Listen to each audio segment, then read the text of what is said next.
My channel team social top. दोस्तों आज बात करेंगे आज के इस वीडियो में सबसे लेटेस्ट टॉपिक पर, और वो टॉपिक ये है कि जब से कांग्रेस के युवा लीडर राहुल गांधी ने अमेरिका में स्टेटमेंट दिया Muslim League is a secular party, तब से पूरे देश में बवाल मचा हुआ है। खासकर कि उनकी ऑपोजिशन में जो बीजेपी पार्टी है उसने पूरे देश में हंगामा मचा के रखा है कि how Muslim League is a secular party. तो आज बात करेंगे आज के इस वीडियो में कि मुस्लिम लीग कौन सी पार्टी है और मुस्लिम लीग किस तरीके से पूरे भारतवर्ष में बनी थी।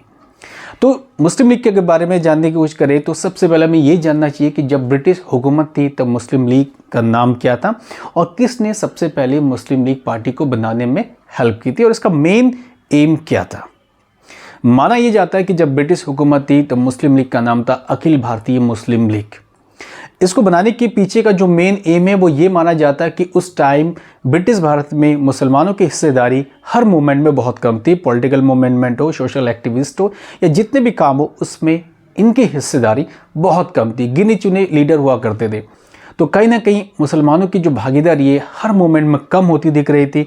उनको अपनी हिस्सेदारी में जो है बराबर जो उनका हिस्सा नहीं मिल रहा था। तो इसी को लेकर 30 दिसंबर 1906 में ढाका, जो वर्तमान में बांग्लादेश की राजधानी है, वहाँ के नवाब सलीमुल्लाह खान ने एक विशेष मीटिंग बुलाई थी। इस मीटिंग में पूरे भारत के जितने बड़े बड़े मुस्लिम स्कॉलर थे, मुस्लिम पॉलिटिकल लीडर थे, सोशल एक्टिविस्ट थे, सभी को इन्विटेशन भेजा गया और इस सम्मेलन में एक एजेंडा बनाया गया कि इस एजेंडे के साथ आगे बढ़ेंगे कि मुसलमानों को उनकी हैसियत कैसे बढ़ाया जा सके। और सबसे ध्यान रखने वाली बात है कि उस मीटिंग की जो अध्यक्षता की थी वो है मुश्ताक हुसैन ने। इसमें यह एजेंडे के साथ ही आगे बढ़ने की कोशिश करते थे कि हम पूरे भारतवर्ष में मुसलमानों की जो है हैसियत को किस तरीके से आगे उनको लेके जाएंगे और मुसलमान किस तरीके से अपना डेवलपमेंट करेगा। तो इन चीज़ों को लेकर कहीं ना कहीं मुस्लिम लीग को बनाया गया और उसको बनाने के लिए कई बड़े बड़े दिग्गज उस टाइम के जो मुसलमान स्कॉलर थे, उसके पॉलिटिकल लीडर थे, सभी ने पार्टिसिपेट किया। फॉर एग्जांपल में मौलाना अहमद अली जौहर, मौलाना जफ़र अली खान, अल्लाह खान, मोहसिन आलमल, ऐसे कई जो पॉलिटिकल या नॉन पॉलिटिकल दिग्गज थे, सभी ने पार्टिसिपेट किया। उसके बाद 1907 की बात आई, जब 1907 में कराची में एक बड़ा अधिवेशन किया गया और उस अधिवेशन में आगा खान को मुस्लिम लीग का अध्यक्ष चुना गया और साथ ही साथ लखनऊ के साथ अलीगढ़ को उसका केंद्रीय कार्यालय के रूप में भी चुना गया कि मुस्लिम लीग के जितने भी काम होंगे वो कहीं ना कहीं केंद्रीय कार्यालय से संबंधित होनी चाहिए।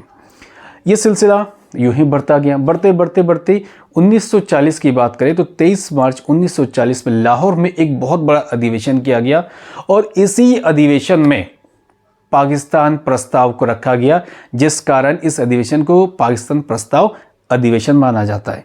और इस अधिवेशन का मेन मोटो ये था कि मुस्लिमों को उनकी बराबरी का हक मिलना चाहिए और हक मिलने के लिए मुसलमानों को एक अलग कंट्री चाहिए।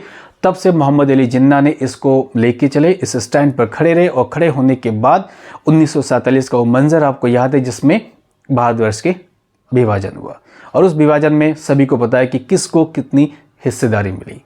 तो दोस्तों ये कहानी थी मुस्लिम लीग की जो ब्रिटिश हुकूमत में थी।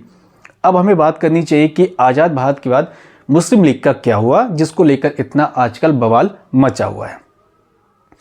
आज़ाद भारत के बाद क्या हुआ, मुस्लिम लीग कुछ टाइम के लिए 1-2 साल के लिए शांत हो चुका था, लेकिन 10 मार्च 1948 में केरल में मुस्लिम लीग की फिर से स्थापना की गई और इस स्थापना में जो मुख्य इसमें हिस्सेदारी थी वो है एम मोहम्मद इस्माइल।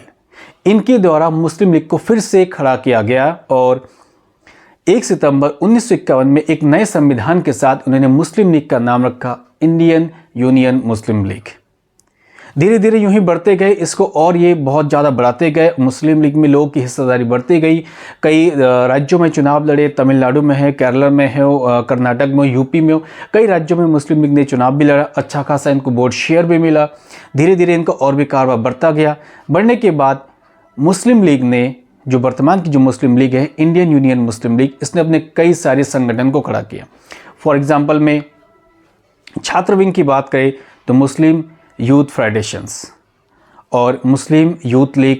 महिला में की बात करें तो भारतीय संघ महिला लीग के साथ कई सारे ये पार्टी में अपने अपने जो मेन बॉडी उसको स्ट्रॉन्ग करते गए।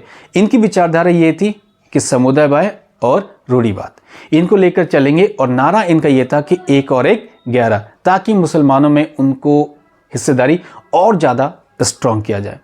वर्तमान में देखा जाए तो मुस्लिम लीग के 4 सांसद हैं, जिसमें से 3 लोकसभा में हैं और 1 राज्यसभा में है। और ये सभी कहीं ना कहीं दक्षिण भारत यानी केरला राज्य से ही आते हैं। और केरला में फिलहाल इंडियन यूनियन मुस्लिम लीग के 15 विधानसभा सदस्य यानी कि 15 विधान MLA इनके। तो इस लिहाज से केरला में इनकी बहुत अच्छी खासी पकड़ है। तो इसी पकड़ को देखते हुए शायद जितने भी हमारे पॉलिटिकल पार्टीज़ है वो मुस्लिम लीग के साथ में टाइप करना चाहते हैं, सो दैट कि उनको अच्छा खासा वोट शेयर मिल सके और कहीं ना कहीं 2024 में कुछ सत्ता की वापसी हो सके। सो दोस्तों, आज इस मुस्लिम लीग के बारे में मैंने आपको ब्रीफली बताने की कोशिश की है। और ये जो सारी अपडेट मैं आपको दे रहा हूँ, this all the updates based on the encyclopedia, ठीक है। वहाँ से सारी जो अपडेट मैंने आपको प्रोवाइड की है। आई होप कि आपको आज का अपडेट अच्छा लगा होगा। सो प्लीज़ हमारी वीडियो को शेयर जरूर कीजिएगा और आपके कमेंट्स हमें जरूर दीजिएगा। Thank you very much. जय हिंद।